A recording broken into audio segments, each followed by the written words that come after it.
तो कुछ और लोग हैं जिनसे बात करेंगे। हाँ जी सर। हाँ जी, आप कहाँ से आए हैं?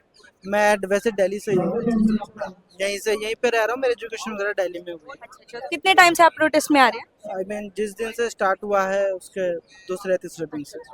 तो देखिए इतने टाइम से प्रोटेस्ट हो रहा है, बच्चे जो हैं प्रोटेस्ट कर रहे हैं, उनकी जो प्रॉब्लम्स है पूरे देश के सामने है, सब लोग बात कर रहे हैं। लेकिन जो देश की सरकार है वो इतनी ज्यादा इस टाइम पे मतलब कि अपने राज में खोई हुई है कि उनको पता नहीं है। उन्होंने एजुकेशन मिनिस्टर ने आज तक जो है इस्तीफा नहीं दिया। इसको लेकर आप क्या कहेंगे? अब देखिए, सरकार क्यों खोई हुई है ये तो मैं भी नहीं कह सकता हूँ। हमें अपना काम जो मुझे जस्टिफाई लगा कि इस प्रोटेस्ट में आगे मुझे कंट्रीब्यूट करना चाहिए, मैं वो कर रहा हूँ। सरकार को ये लग रहा है इस्तीफा नहीं देना चाहिए, तो या तो वो कोई और नया मास्टर स्ट्रोक की तैयारी कर रहे होंगे जो वापस से अगेन वो रिलीज करेंगे एकदम से। अदरवाइज उन्हें लग रहा होगा कि हम गलत हैं। ये तो उनकी अपनी मर्जी है, वो क्या सोच रहे हैं। अब यहाँ से कैसे सरकार तक आवाज़ नहीं जा रही ये तो मैं नहीं कह सकता हूँ। और एक तो देखा जाए थोड़ा सा सरकार तक आवाज़ नहीं जा रही, ये बात तो चलिए समझ में आ रही क्योंकि वो कुछ एक्शन नहीं ले रही। बट फिर ये भी नहीं समझ में आ रहा कि यहाँ पे इतने सारे फोर्सेस कैसे आ गई।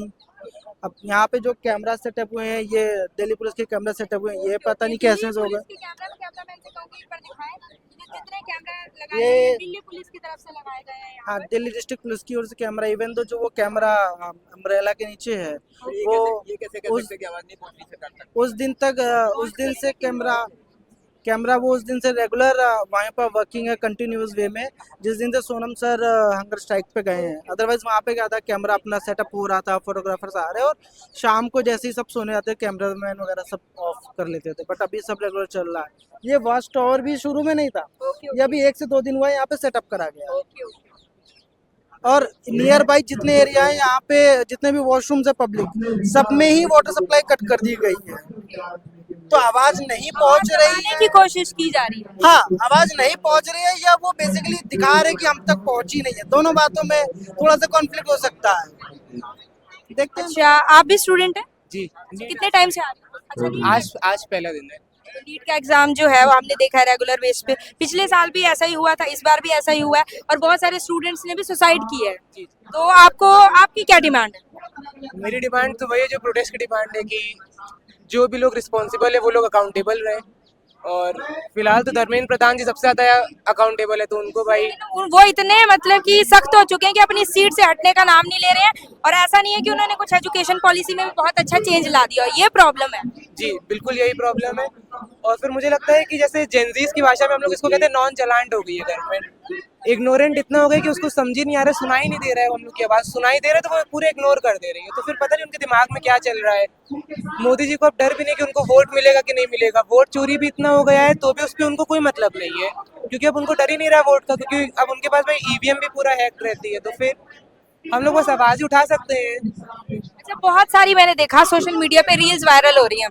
कुछ ऐसे चैनल्स हैं वो यहाँ पर आते हैं, वीडियोस बनाते हैं और आकर बोलते हैं कि यहाँ पे जितने भी जो लोग बैठे हैं इनको बाहर से एंटी नेशनल कुछ ऐसी एजेंसीज हैं जो पे कर रही हैं और इसीलिए यहाँ पे ये अनशन चल रहा है। तो इसको लेकर आप क्या कहेंगे? देखिए बच्चे हैं आम बैठे हुए, इनको एंटी नेशनल कह दिया जा रहा है गवर्नमेंट के द्वारा। मैं कह रहा हूँ अगर हम लोग को एंटी नेशनल कहा जा रहा है, तो अगर हम लोग को एंटी नेशनल फंडिंग मिल भी रही है तो ये भी तो गवर्नमेंट की कहीं फॉल्ट है कि हम लोग को पैसा कहाँ से आ जा रहा है बाहर का। अगर मैं कह रहा हूँ हम लोग को टेररिस्ट ग्रुप से फंडिंग मिल भी रही है तो ये तो आपकी साइबर सिक्योरिटी की प्रॉब्लम है ना, कि आप लोग प्रॉब्लम सबसे बड़ी ये है कि देश के जो बच्चे हैं, स्टूडेंट्स हैं, अगर वो सरकार के खिलाफ बोलेंगे तो एंटी नेशनल कैसे हो जा रहे हैं? वही चीज कि हम लोग भाई अगर एंटी नेशनल है तो आप क्या कर रहे हैं?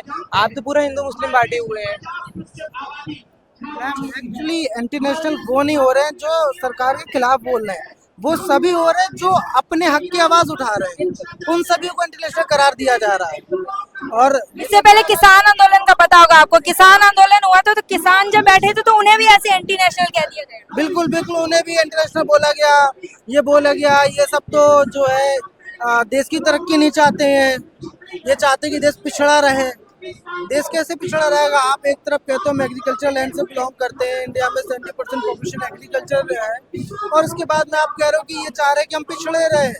वो अपनी डिमांड ही तो रख रहे थे। आज की डेट में अगर आपने हमारे एग्रीकल्चर जो सेक्टर्स है वहाँ पे R&D में इन्वेस्ट करा होता और उन सेक्टर्स पे काम करा होता तो हमारे फूड्स की डिमांड ग्लोबली होती।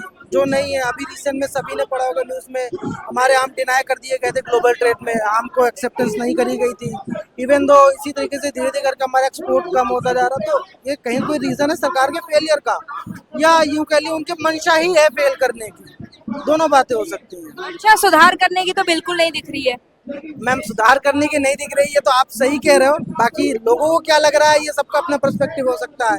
किसी को लग रहा है कि शायद सुधार हो रहा है, उनके अकॉर्डिंग कैसे हो रहा है तो ये तो वही डिफाइन कर पाएंगे। धीरे धीरे आम जनता की आंखें खुल रही हैं जब इस तरीके के घोटाले जो है वो सामने आ रहे हैं। और आज के समय पर देखिए, जो यूथ है, आने वाला देश का भविष्य ये यूथ ही है। आने वाले समय में आज हम लोग पढ़ाई कर रहे हैं, आगे चल के हम लोग ही उन अच्छे अच्छे बड़े बड़े पदों पर बैठने वाले हैं। तो अगर उस चीज में इतनी कहीं पे पार्शलिटी कर दी जाती है, पहले पेपर लीक हो जा रहे हैं, कहीं पे पेपर कैंसिल ही कर दिए जाते हैं, तो ये जो प्रॉब्लम है ना, इसको हाईलाइट करना बहुत जरूरी है। और जितने भी लोग जो है अभी जो यहाँ पर आ रहे हैं एजेंडा लेके, गवर्नमेंट का ही एजेंडा लेकर कुछ लोग आ जा रहे हैं, उनको लेकर आप क्या कहोगे जो गवर्नमेंट की तारीफ करे जा रहे हैं? उनको मैं यही कहूंगा कि शायद बहुत गरीब है, शायद उनका ज़मीर बहुत नीचे हो गया है कि वो उनके अंदर अब इंसानियत भी नहीं रही। एक तो होता है ना कि यार आप जब देखो कि भाई बच्चे सुसाइड करें तो आपके अंदर खुद ही रहता है कि यार इतना गलत, तो अब एक लिमिट आ जाती है, एक लाइन आ जाती है। लेकिन फिर वही बात है कि अब उनका ज़मीर ही पूरा मर गया है, तो फिर हम लोग उनको कुछ भी कर ले उनका कुछ बजे की बात नहीं, क्योंकि अब वो पैसे से पूरा बिक गए हैं। तो फिर अब उनसे हम लोग क्या ही बात करें। उनको हम लोग चाहे एंटी नेशनल कह सकते हैं, लेकिन फिर सरकार वो सुनेगी नहीं। Thank you so much.